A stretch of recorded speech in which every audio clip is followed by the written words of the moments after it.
የኢትዮጵያ አየር መንገድ ከአዲስ አበባ ወደ መቀለ የሚያደርገው በረራ ባልታወቀ ምክንያት በድንገት መሰረዙን ተከትሎ የተለያዩ ተገልጋዮች ለእንግልት መዳረጋቸውና ስጋት እንዳደረባቸው ተናግረዋል። ወጣት ሰናይ ተስፋይ ከ5 ቀን በፊት ወደ መቀለ በሕክምና ሙያ የደርሶ መልስ ትኬት ተቆርጦለት መምጣቱንና ሆኖም ምክንያቱም ባልታወቀ የበረራ መሰረዝ ስራው መስተጓጎሉንና እጅጉን መደናገጡን ገልጿል። ልክ እንደ ወጣት ሰናይ ደርሰው ለመመለስ የመጡ ወገኖች በርካታ ሲሆኑ በተጨማሪም በአካባቢው የቀን ጉርሻቸው የሚያገኙ ወገኖች በረራው ካልቀጠለ ለኢኮኖሚ ችግር እንዳይጋለጡ ትልቅ ስጋት ላይ መሆናቸው ገልጸዋል። ያው ትኬት ቆርጠን ነበረ ደርሶ መልስ ነበር የቆረጥነው፣ ግን ፍላይት ዛሬ ነው የነበረው። ቴክስት አደረጉልን የለም በረራ የሚል። እኔ የጤና ባለሙያ ነኝ፣ ለስራ ነው የመጣሁት። ሰራን፣ እዛም ብዙ ስራ አለብን። ዛሬ ካልሄድን ብዙ ነገር ነው የሚጎለው። ሕክምና ላይ ያሉ ብዙ ሰዎች አሉ፣ የኛን እርዳታ የሚፈልጉ ብዙ ሰዎች አሉ። እሱን እንግዲህ እንዴት እንደሚሆን አናውቅም። ነባርነቴ አብ ኮይትዬ እኔ የምኖረው በኩዌት ነው። ቤተሰቤን ለመጠየቅ ከብዙ ዓመታት በኋላ ነው የመጣሁት። አሁን ልመለስ ስል ነው ተቋረጠ የተባለው። ደንግጫለሁ። ስራ አለብኝ፣ መመለስ ግዴታ ነው። ግን አሁን በጣም እየሰጋሁ ነው።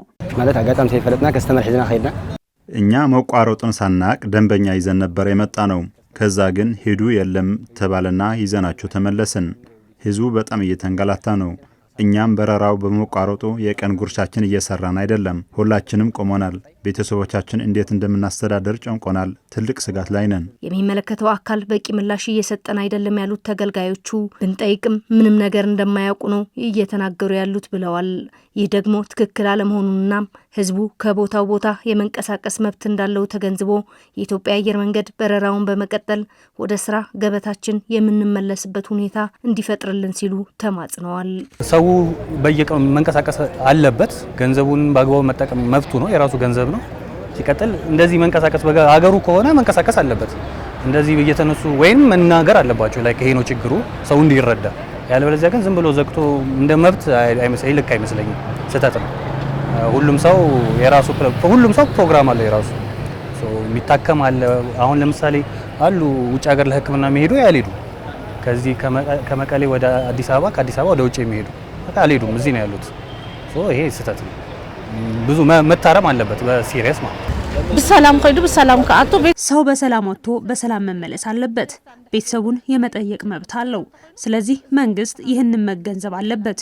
ሁልጊዜ ጭንቀትና ስጋት መቆም አለበት። ዜጎች የመንቀሳቀስ መብታቸው፣ ደህንነታቸው ሊጠበቅላቸው ይገባል። እሱም ነው የመንግስት ስራ። ደቅና ይሁን ንዕል ብዙና እንሰራ።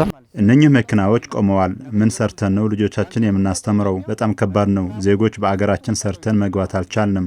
ስለዚህ የፌዴራል መንግስት ይህን ጉዳይ ትኩረት አድርጎ አስቸኳይ መፍትሄ ቢያስቀምጥልን። የኢትዮጵያ አየር መንገድ የመቀለ ቅርንጫፍ የማርኬቲንግ ባለሙያ አቶ ቃለ ክርስቶስ ልዑል ሰገድ በበኩላቸው ከዋናው ቢሮ ከጥር 21 እስከ ጥር 22 2018 ዓ.ም በረራ መሰረዙን መልእክት እንደደረሳቸውና በቀጣይ ለሚኖር በረራ ግን ምንም አይነት የደረሳቸው መልእክት እንደሌለ ገልጸዋል። ከትናንትና ወዲያ ነበር ማታ ላይ ነገ በረራ አይኖርም ያሉት። ምንም የምናውቀው ነገር የለም። ዛሬም እንደሌለ ነው የምናውቀው። ስለ ነገ ግን የምናውቀው ነገር የለም። እኛ ግን ቲኬት መቁረጡን አላቋረጥንም። እስካሁን ቢሮአችን ክፍት ነው። ስለ ነገ ግን የምናውቀው ነገር የለም። ማንም መልስ እየሰጠን አይደለም። የኢትዮጵያ አየር መንገድ በትግራይ እየተካሄደ በነበረው ጦርነት ምክንያት ለ2 ዓመታት ያክል በረራውን አቋርጦ የነበረ ሲሆን በፕሪቶሪያው የተደረሰው የሰላም ስምምነት ተከትሎ 2015 ታህሳስ ወር መጨረሻ አካባቢ ዳግም በረራ መጀመሩ ይታወሳል።